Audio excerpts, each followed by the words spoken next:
I mentioned before earlier, Wayne State was known as a school that had more parking garages than dorms.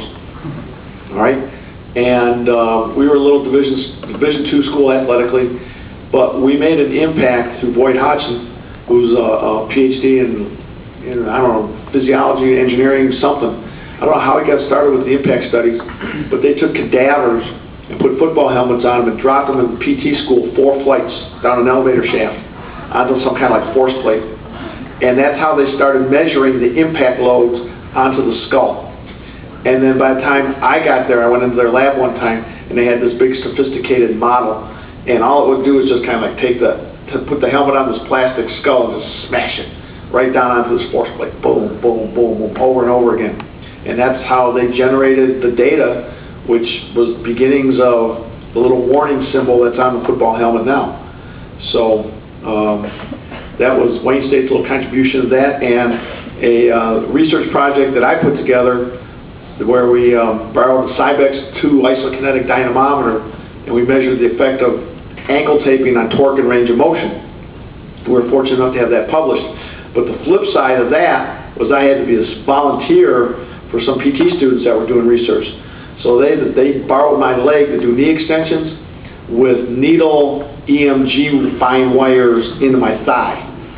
And that wasn't the most pleasant experience that I had, but it all worked out pretty well. So I have no idea if that study ever got published, but it was an interesting day in the lab, I can assure you of that.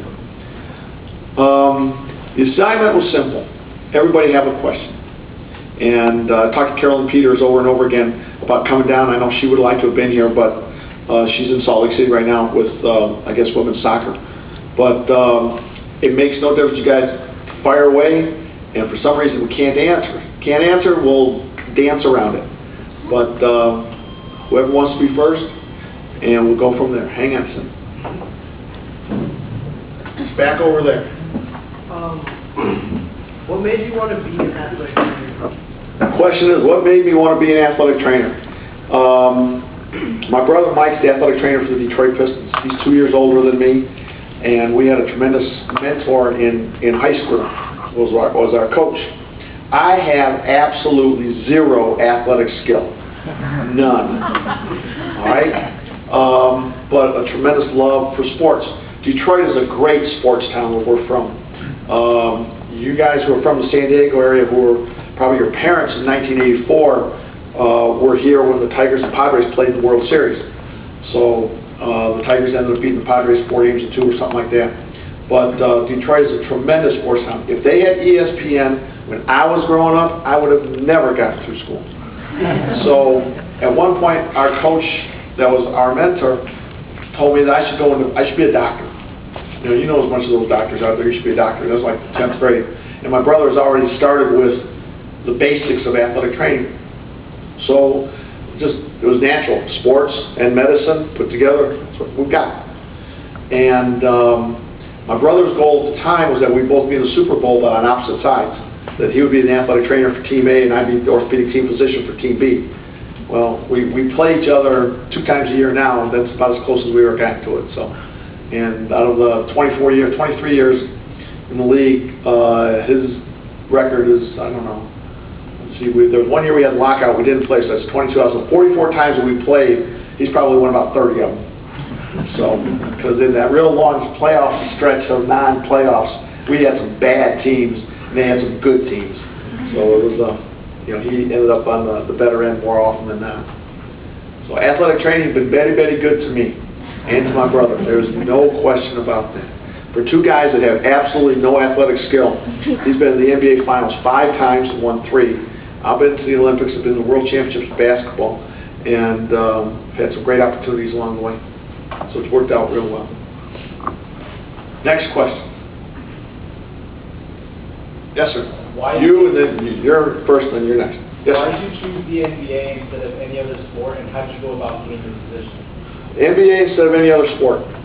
When I was in school, the Detroit Tigers offered me a chance to go to minor leagues as an athletic trainer.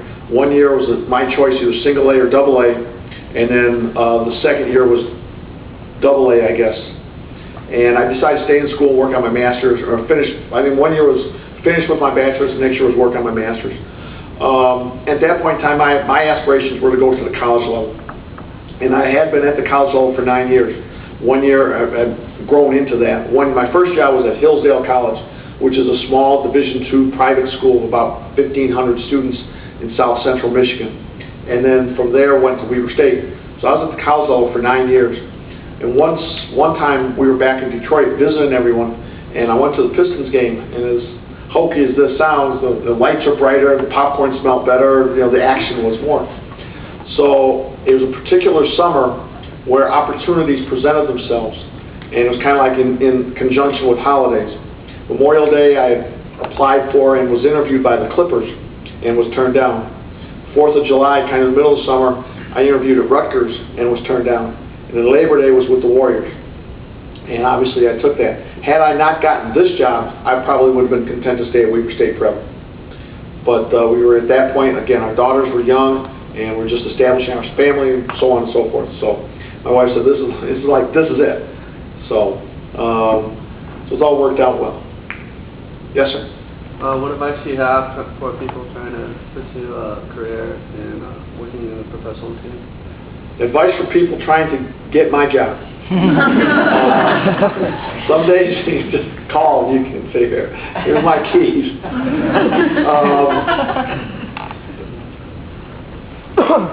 And again, I don't know how many of you guys know James Collins with the Chargers. I'd like to think that he would agree that this statement is true. It's a tremendous, first off, it's a tremendous opportunity to work with great athletes, and from our profession to have unlimited access to the things that you need. There are many, many benefits with regard to those things. There are many pressures and challenges also. For someone who wanted to get to this level, as we noted in the video, continue to learn, continue to expand your horizons, and come with something to the dance that someone else might not have. Be it committee work, publication, volunteer service. Get your hands as dirty as possible so that you can be prepared for just about anything that gets thrown at you. Work ethic, I think, is one of the more important things because the hours are crazy. I know what Carolyn and the people at San Diego State and other schools go through. Ours are, equally nutty and wacky in some regards. And at every level, they have their unique nature. We'll get back to that in a minute. But preparing to get this job at this level, it takes a tremendous amount of luck also. I was at Chapman University, and we talked about how does one get into the NBA. All right? Here, let me let you borrow. Hold on to this. All right? Having lived in Utah for 8 years, my Mormon friends are big into genealogy, which is wonderful. All right, so we're gonna trace the genealogy of some of these people in the NBA. All right, we start with Fred Tedeschi. You know Fred? Yeah, I know Fred. Tell us about Fred. Tell us about Fred. Fred Tedeschi was at Cal, right? Yeah. Yes. He was at Cal, and I actually hired one of his ex-students, Bill Tilson, at one point. And then he got the job with the Chicago Bulls. Right. Where was he before Cal? Oh, I don't remember. He was at Vanderbilt. Okay? Yeah. Where was he before Vanderbilt?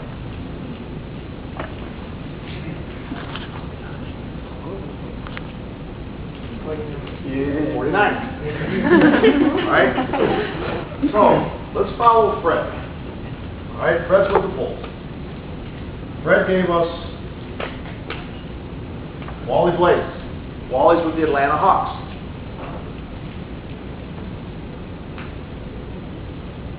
Gave us Eric Waters. Eric's with the Waters.